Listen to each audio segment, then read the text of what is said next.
everybody. It is Friday, September 25th, 10 a.m. in the morning, 2020. Hope everyone's having a wonderful day today. TGIF. Yep. So, we're going to talk a little bit more about intellectual properties, and this is more of kind of like a problem that's happened uh, in the past, some stuff that I enjoy doing, some stuff I'm trying to get started up, uh, get some more people. Uh, that's all. That's another issue. Yeah, that's another issue on the topic itself. But we're going to talk about some fan films that we've watched. We're going to talk about. Yeah, sorry everybody, I can't remember the people's names, but um, this one group that we watched. Now they had some problems here recently, and it was like I said, this still intellectual properties, in a sense that um I'll explain what the film was, and then we'll talk about it a little bit. But it's the YouTube channel is RE semicolon anime, so RE anime. Um, and they do like little shorts of different series. They do fight scenes and everything. So the latest one they did was of One Punch Man. And if you guys don't know anything about One Punch Man, it was originally a little web comic. A guy was doing, and then it got turned into an official manga, and then it got turned into a anime, and I think there's a video game that came out too. But it's basically a guy. He's really powerful. He can destroy everything in one punch, and it's kind of it, it's basically kind of makes fun of the superhero genre in a sense. But this guy, he's overpowered because that's kind of the joke in a lot of anime and comic books and everything, that the main characters for some reason always overpowered. Well, I mean, this guy, he's way overpowered. It's kind of like, now what do I do now? Uh huh. What do I do next? Well, in the first season, he kind of meets another guy. He's a cyborg named Genos, and he wants to learn how to become strong. Now, he has his own reasons for doing it, but so they spar. Well, in the anime, the fight scene is very well done. But these guys, they did a live action version of it, Yes, and it was well done. it was well done. Well, one of the things was, now, if you guys don't know, the main distributor, I want to say, of One Punch Man is. Hold on, let me look it up. Uh, Trying to think. No, I didn't mean to do that one. I actually went on the. And guys, if you pull it up, it is hilarious. Oh yeah, I mean the actors and everything they do.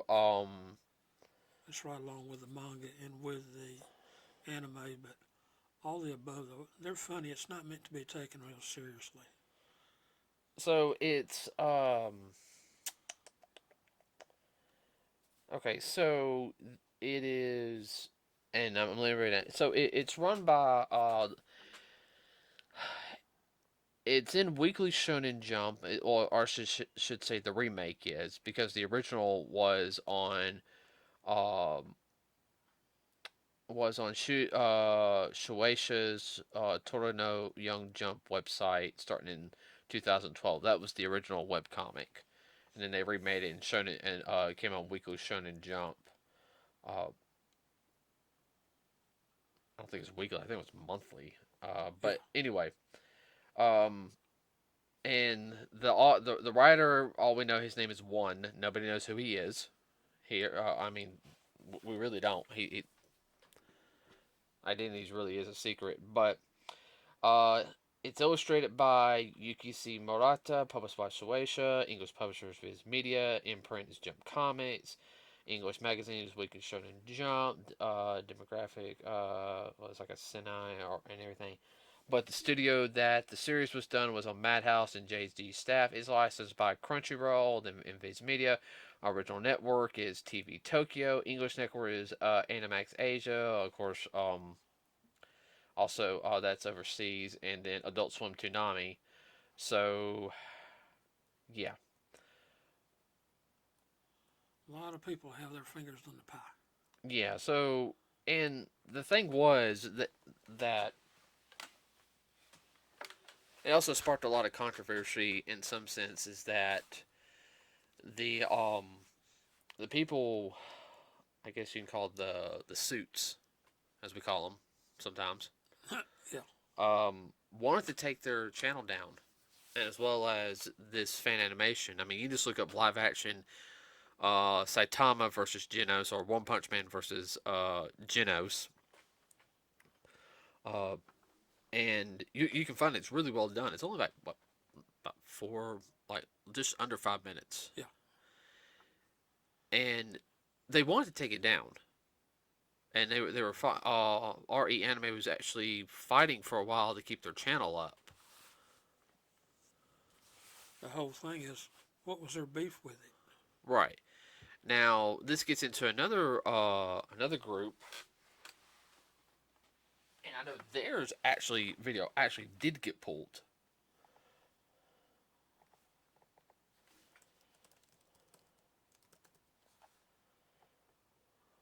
Yeah. And this was done by Robot Underdog 2 was the uh well, on your YouTube page, and they did a film called Dragon Ball Z Light of Hope. And basically what it is, it coincides with Dragon Ball Z, the animation, which is originally owned by Kuri Toriyama, Fuji TV, Shonen Jump, all that stuff. All the Dragon Ball properties are owned by them. But uh, right out of the head, it's a live action version of the Future Trunks story arc. Where he the Future Trunks story, which, if you guys remember, for people my age, we saw it for the first time not on TV, on Toonami back in the day. We saw it if you bought the VHS, which I have. I have both versions, cut and uncut. I actually got that my 11th grade year, I remember. Yeah. Because I made UAB honor band, and that was. Yeah. But, yeah, and it actually got pulled. And it's well done also. Oh yeah, it's a couple years older, but it's definitely well done. Uh, and these were non-profit movies. I mean, Dad, I'm talking the whole time. I've been talking like for 8 minutes, so I don't know if you want to add anything to it. No, what you're saying is fine. All right, speak up just. It's fine. That's another one. If you've seen the arc, you can really follow it along, especially when Goku and 17 and 18 get into it. Gohan. I mean Gohan. My bad. Goku. Oh, wrong one. See, that's what we like to call that's the Gohan we wanted. Yes. Okay, Dad. We wanted that Gohan to come back. Okay, just for any Dragon Ball fans out there, but no, it is very well done, and it got removed for a while. I remember that you couldn't find it on YouTube. And there again, what was the beef? Yeah, what was the beef? There's another one. I'll talk about that here in a second, because that's a whole pot right there, and I will get into that one here in a second. But if you look at them, how well done they are compared to the studio live action versions, it's better. And I think that's what part of the problem is. No name actors. It was done independently. It's an indie film. Yeah, it's an indie film. And that kind of rubs certain people raw in the industry because they think they know better than everybody else. Of course, that gets back to another rabbit hole dealing with East Coast, West Coast. Well, yeah, I mean, it's the same kind of thing, in my opinion.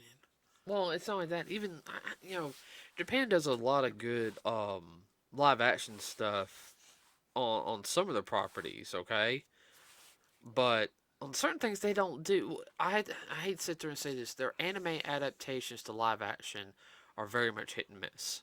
Okay, I know there was just a live action Full Metal More out. off more off center than on center. Well, let's see, there was a live action Full Metal Alchemist movie which looked good, but I heard that yeah, and we already know about Attack on Titan. Yeah, how bad that was. I'll probably get that just to get a laugh out of it. I heard the Bleach one was okay, but I heard they rushed that way too much. And then, um, they did Veroni Kenshin. And I know that's not one you ever watched it. I've never seen that one. I actually have the OVA collection here at the house, Samurai X, Yeah. which is the last two episodes. Uh, those are not what the creator wanted. Uh, Well, I'm thinking that's what they think too. Is well, this is not what the creator wanted, so we're gonna interject ourselves into it and get it kicked off or whatever. right. Well, I can tell you this: the Verona Kenshin films, the live action ones, I've got friends who've seen it and love the series, like I do, because I have the first two seasons, the bento boxes, which are rare to find. But because one cost me when I got it like $175. Howie, But Howie, Howie. you know how much it costs now? I'm sitting down. Yeah, don't. Holy guacamole. Yeah, uh, it was worth it though. It was really worth it. But the series is really good, and the live action adaptations I heard were really good. I mean, it's the only ones that've done good. I mean, and then Hollywood has a bad tendency when they make anime properties. Supposedly Netflix did a Death Note one, which I heard was horrible, and then you had They 1995's don't know how to catch the feel of the anime. no 1995 had Fist of the North Star, uh, and then there's Dragon Ball Evolution, Oh Lord. which we do have on DVD. Everybody, we bought for like $5. I have watched it. Okay. There's only like one good scene in that film, but and it's not very long. But the Light of Hope was better than Dragon Ball Evolution, and I think that's part of what it is that they sit there and said if you make a something fan wise, don't it can't become good because it'll grab the attention of the wrong people and they'll try to get it taken down. You're stepping on too many too many toes which are connected to their little. Well, I won't go that way. But anyway, it hurts their little feelings too much. Evidently, Well, thin-skinned. I guess I don't know. If well, I had somebody did something good, I would say, "Wow, that's great." well. I mean, What can I do to improve my property myself? like intellectual properties like that. If I was somebody working under Fuji TV and I saw that, my exact words would be like, uh, anybody Guys, we see need to this? get. I mean, we need to get a hold of them. Yeah, Oh, they did good. We need to get a hold of them. they make us both happy. But there's that third person that said, they gonna put me out of work. Yeah. That's what I'm thinking some of it is. Well, I mean, that's the whole thing. It's like fans are making better content than the actual like industry. Well, with technology changing so much, the industry doesn't have a lock on it as it did 50 years ago, Oh, I know. or even 25 years ago. Hell, even 10 years ago, Dad. Yeah. I mean, now for the amount of money they spent 10 years ago, my goodness, if we had that kind of change, man, we could turn out some really super stuff and actually hire people that are SAG.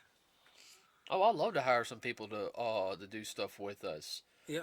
and everything. My problem is, it seems like every time I get a crew together, they bail on me. Yeah, they bug. They everybody it literally happens. Yes.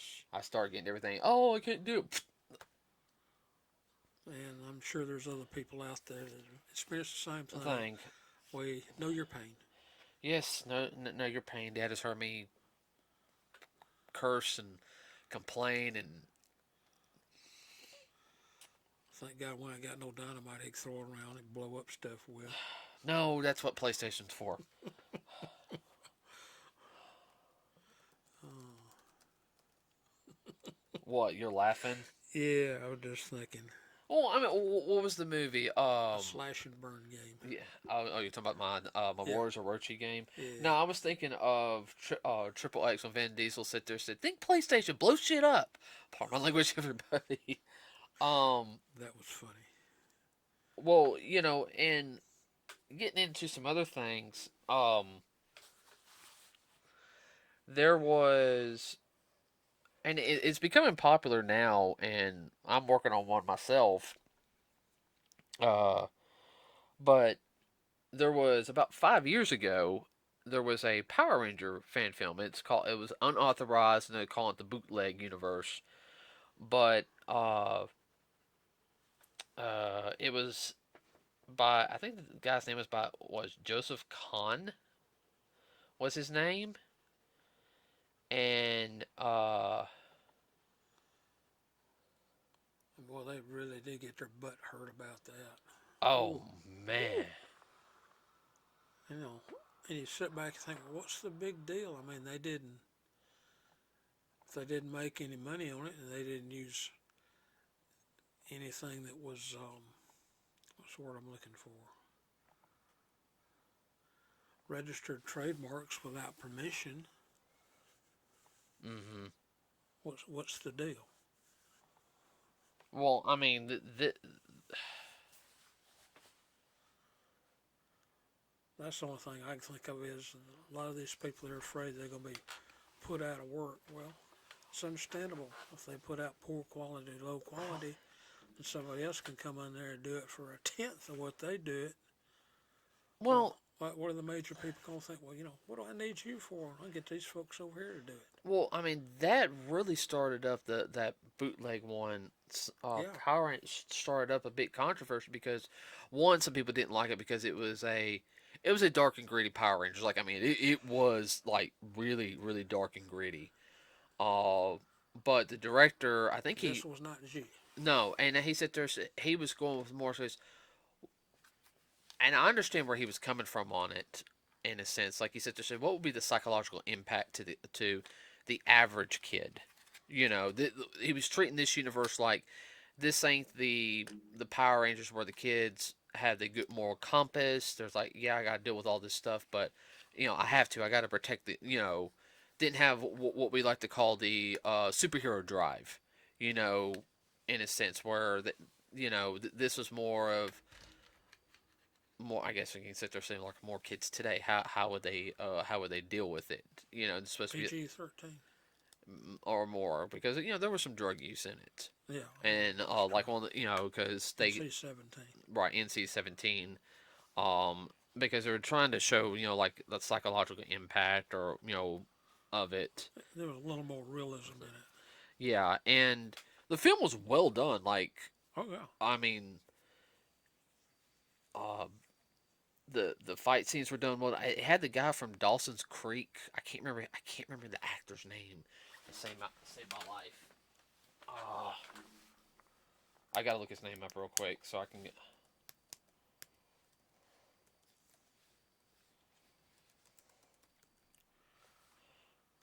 Let's look up cast. Yeah, it had James Van Deerbeek in it. And he played Rocky, which was the second Red Ranger. He replaced Jason. After like halfway through the second season or before the third season, and then he was the bad guy, and yeah, there was death involved, and Saban and actually went to sue him for it. Um, and I even remember Jason David Frank sit there and said this is bad for the franchise. Power Rangers is not like this, which got the director got a lot of hate for it.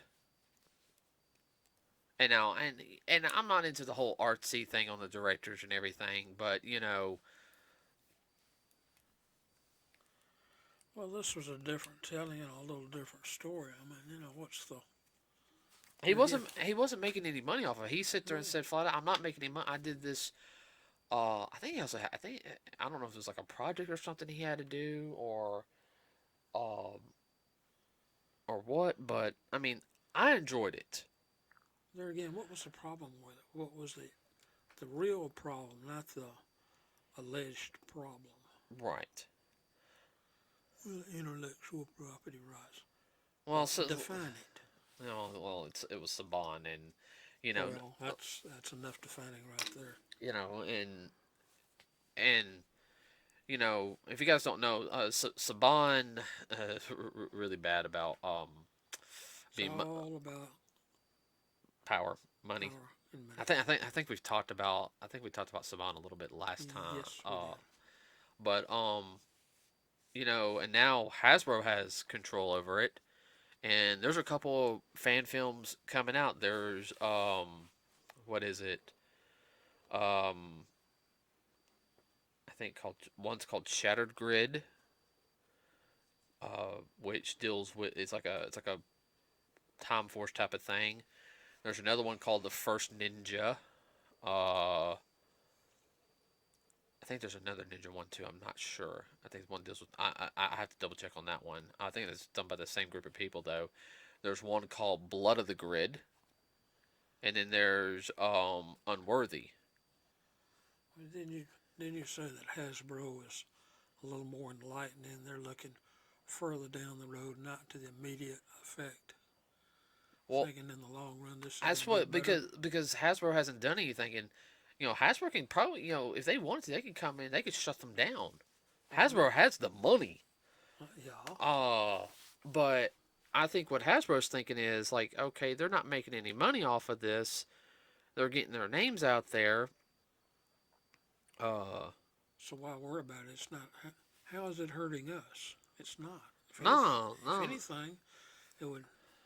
It's free advertising for them. right. They've got what 3 or 4 different stories, Yeah, different universes that they could pick up and talk to the cast. yeah. I mean, I think in the Ninja one, you had the actress who played the White Ranger in Wild Force. She's coming back, reprising her role as her character, Yeah. but she's going to be the White Ninjetti Ranger.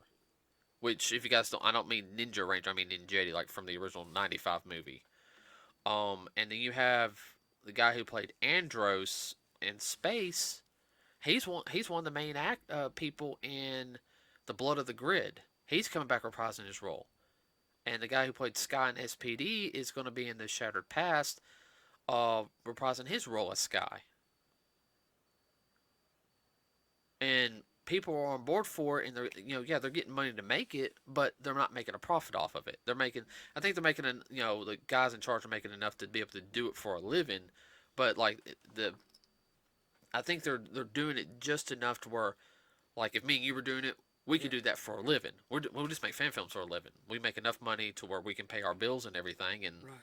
and pay everybody else. We're not sitting there raking in $2 or $3 million from it. Right. There is a point. Yeah, for some people who don't know that, you might work for a nonprofit organization and everything, but there's people who get paid who work in the organization To uh, do the job. to do the job. All right, And that's what they're paying for, is to do the job. right. Now there are people who do abuse it, and that's a whole Yeah, that's business, another rabbit hole. right? So I mean, We'll do that later. Another day. and here's another thing, getting on music, tribute bands. Oh yeah. There's a lot of people, even like local people, that they're a tribute band. Oh And yeah. 9 times out of 10, the tribute bands, what do? They don't. I think they do it for fun. I think they make enough money like for gas and get something to eat. Usually, a tribute band, well, at least around here, what they do is they do it for charity. Yeah, they'll do it for charity. Now, I do know of one tribute band. They do it for a living, and they're well thought of by the original band. There's a Beatles tribute band. Yeah, it's called the Fab Four. It's the name of the tribute band, and McCartney loves them. He thinks they do a very good job of portraying them Hey, back in the day. Hey, that's fine. That's fine. Yeah. So, I mean, They're having to pay residuals back too. oh yeah, The owners, but I had to get to do that before they get to play music. you have one of the actual people from the Beatles band that said, "Wow, y'all really this is really good. I like y'all. Mm-hmm. Y'all do our work and you portray us very well." That's just an example. Oh yeah. I gotta put some eye drops in my eye when I get up. I think a lot of it too is professional jealousy. There again, somebody's rear end is hurting over it. I mean, like, and I understand that to an extent. You're mad, especially if you've worked on something, somebody does it better. I mean, I do understand that. Okay. Um, but at the same time, if I have a property and somebody's making a fan film off of it, the only thing I would be more upset would be, why didn't you contact me? Yeah. You know, or why was I not the first one you sent the film to? One of the first people you sent the film to, so I could at least, Give my opinion, critique or whatever. Not But that you would sue them over it. no, they made like $6-7 million off of stuff that was mine, and Well, that's totally different. then that's different, But if it's like, no, this was a non-profit and everything. Okay, we need to talk, and Why can't we collaborate? You make your money for your nonprofit, and I make money for me. mm-hmm. There ain't nothing wrong with that. No, no, no. There's a lot of for-profit work with nonprofits. Mm-hmm. And see, and It's a that two-way street. and that's something also, and I know this sounds weird and getting into intellectual properties. Okay, so if they were going to sue people who do or like take stuff down who do like these fan films, what about these high schoolers and college people and just people my age who write fan fiction of series and like post it up on? There's actually a website called fanfiction.com. Yeah. And I used to read, Based on particular characters. and they put their own twist on it. I've read a couple. I've read a couple ones that are kind of. I've read a couple that are like, Well done. this is good. Yeah. Taking the character down a new avenue.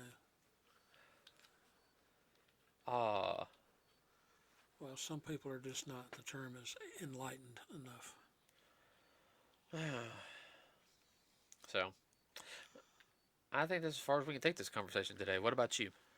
Yeah, that's pretty much it. If anybody has any thoughts, suggestions, or want us to continue on, give us a reason to, add to it. Yeah, please do. I think the intellectual property. This is one of our funnest topics to talk about. Just some. Well, guys, we just barely scratched the surface. Oh yeah, I mean this ain't even getting touched in like when. There's so many different avenues and factions to intellectual property dealing in the entertainment. It's not even funny. I can also sit there and say one intellectual property that was not allowed to be touched ever again. What?